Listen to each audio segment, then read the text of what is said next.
Hi guys, this is Coach Dar. At sa araw na to, sinimulan ko i-train si Mamita dito sa Maple Grove.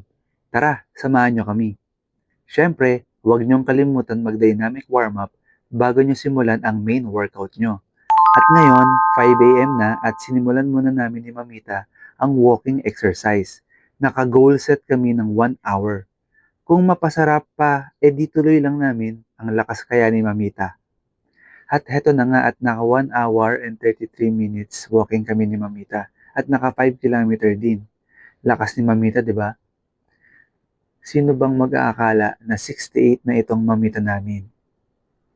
At samahan niyo ako i-guide si Mamita sa ginawa kong simple workout program para sa kanya at para sa inyo na rin po na may edad na 50 years old and above. Meron tayong nakahandang 5 exercises, 3 sets and 10 repetitions per exercise.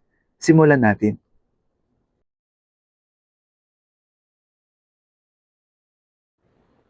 First exercise ay marching.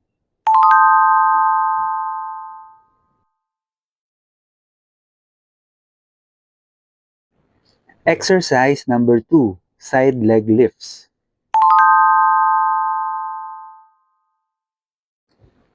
Exercise number 3, step-ups knee raise.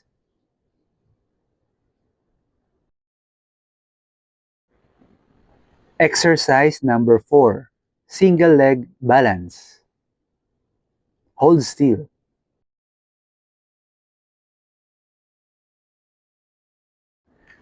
At ang panghuli, exercise number 5, sit to stand. Go, Mamita! Good job!